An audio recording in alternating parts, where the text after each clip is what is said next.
menurut Islam demonstrasi itu boleh apa tidak? Demonstrasi tidak syak lagi tentang bid'ahnya ini.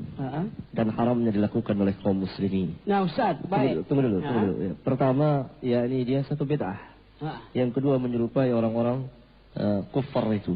Rasulullah dan para sahabatnya tidak pernah demo untuk menjatuhkan Abu Jahal dan Abu Lahab. Tidak pernah para sahabat itu tulis-tulis dan bawa spanduk berkeliling rumah Abu Sufyan, Abu Lahab dan Abu Jahal. Tidak pernah. Itu hanya demonstrasi itu ada resiko dari kita menerimanya demokrasi itu. Karena demonstrasi ini adalah anak kandung daripada demokrasi itu. Kapan waktu kita menerima demokrasi, maka kita harus siap di demo itu. Kalau kita tidak siap di demo, jangan demokrasi. Dalam Islam itu tidak kenal demo, tapi Islam kenal kalimatul haq, perkataan yang hak yang disampaikan dengan hikmah, mau'izatil hasanah wajadilhum billati hiya ahsan. Siapa yang menyampaikannya? Yang menyampaikannya ahlul ilmi. Ahlul ilmi kepada para penguasa didakwakan karena mereka terima. Dan bagaimana cara dakwah kepada penguasa itu? Dalam Islam diatur.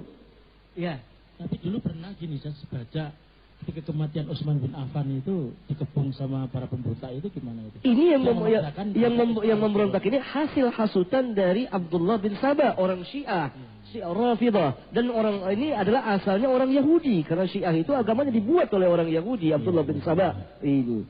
Dan orang-orang munafiqun pun terpengaruh dengan itu. Ya biasa adalah orang Islam yang fasikin karena banyak orang-orang Islam minum khamr dan lain. Tapi kalau kita melihatnya kan dari ajaran Islam, bukan dari orang Islamnya.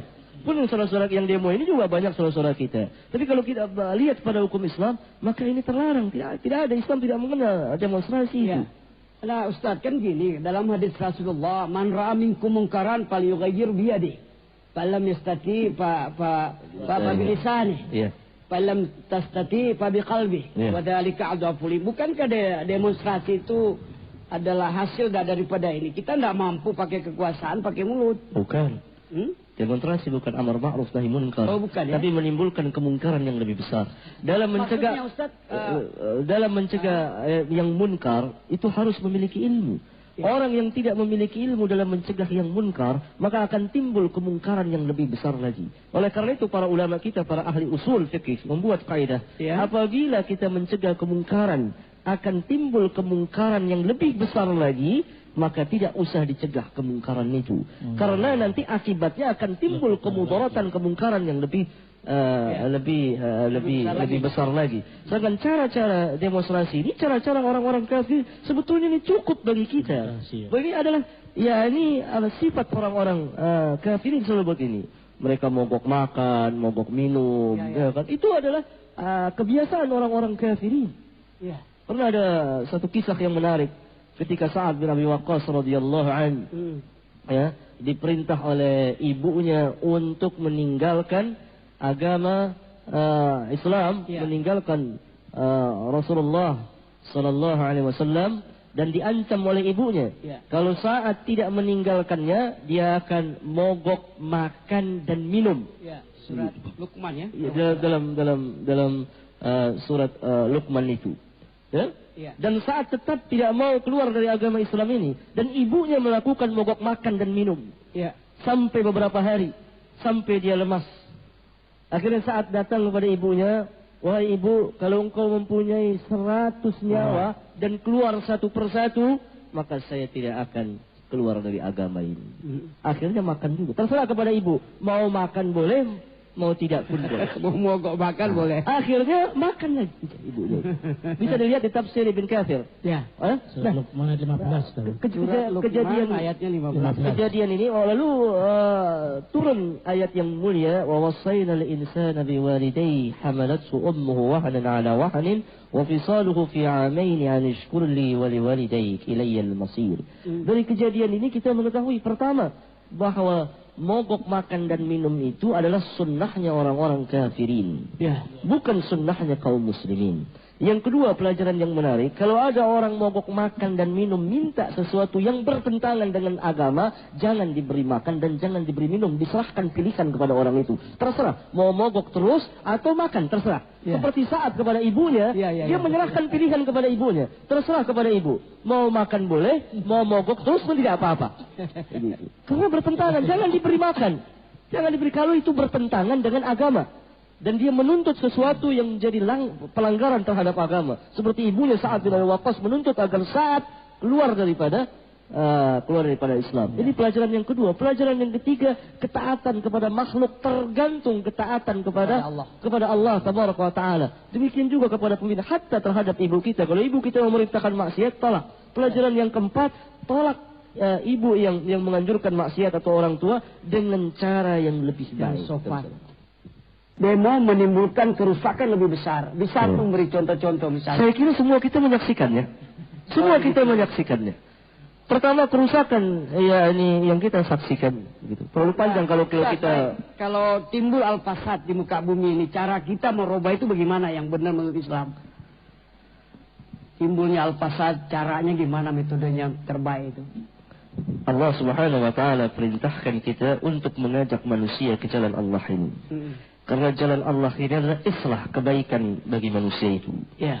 Sedangkan membuat kerusakan, apa makna membuat kerusakan di muka bumi? Ini yang perlu kita ketahui. Sering Allah berfirman, "Wa idza qila lahum la tufsidu fil ard, qalu innama nahnu muslihun, ala innahum humul mufsidun walakin la ya'lamun."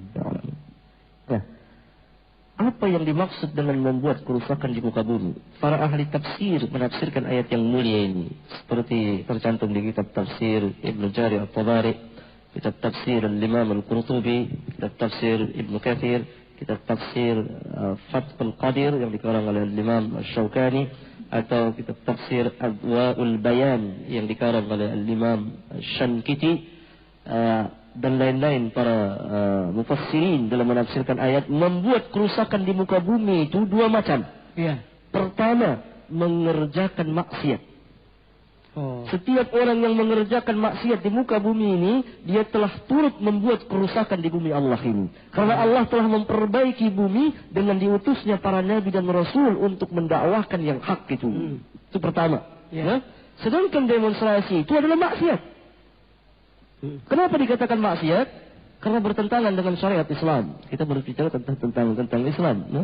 Yang kedua yang dimaksud membuat kerusakan di muka bumi ini adalah yakni memerintahkan orang untuk berbuat maksiat. Ya. Memerintahkan orang untuk berbuat maksiat adalah kerusakan di muka bumi ini. Kita ini menganjurkan orang untuk minum khamr dan lain sebagainya.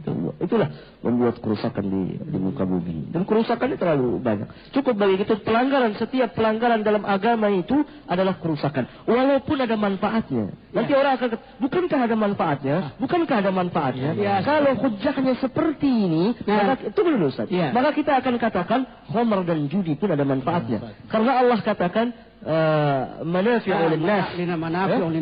Karena Allah katakan wa itsmuha akbaru min naf'ihima gitu. Iya. Karena Allah Subhanahu wa taala katakan bahwa dalam khamr dan judi itu ada manfaat-manfaat bagi manusia, bukan hanya satu manfaat tetapi manafi'. Begitu beberapa manfaat bagi manusia itu sendiri. Ya? يسألونك عن الخمر والميسير قل فيهما إثم كبير ومنافع للناس وإثمهما أكبر من نفعهما. Mereka bertanya kepada engkau tentang khamr dan judi. Katakan pada keduanya ada dosa yang besar dan beberapa manfaat bagi manusia. Akan tetapi dosa keduanya lebih besar daripada manfaatnya. Ya. Kalau semata-mata kita berdasarkan adanya manfaat, maka khamr dan judi pun kita bisa minum khamr dan kita bisa lakukan perjudian karena ada manfaatnya. Yang kita lihat bukan manfaatnya dari satu sisi, tetapi yang kita lihat adalah al-haq, kebenaran itu. Benar atau salah, bukan ada manfaatnya. Memang sebagian daripada maksiat itu ada manfaatnya. Ada manfaat. Nanti kalau orang mati ini bukan lagi demonstrasi ada manfaatnya. Baiklah kalau ditakdirkan itu ada manfaatnya. Tetapi yakni bukan semata-mata lihat ada manfaatnya. Itu dilarang apa tidak dalam agama kita? Bagaimana hukum syara itu sendiri? Dan kalaupun ada manfaatnya, tidak sebanding dengan mudaratnya itu.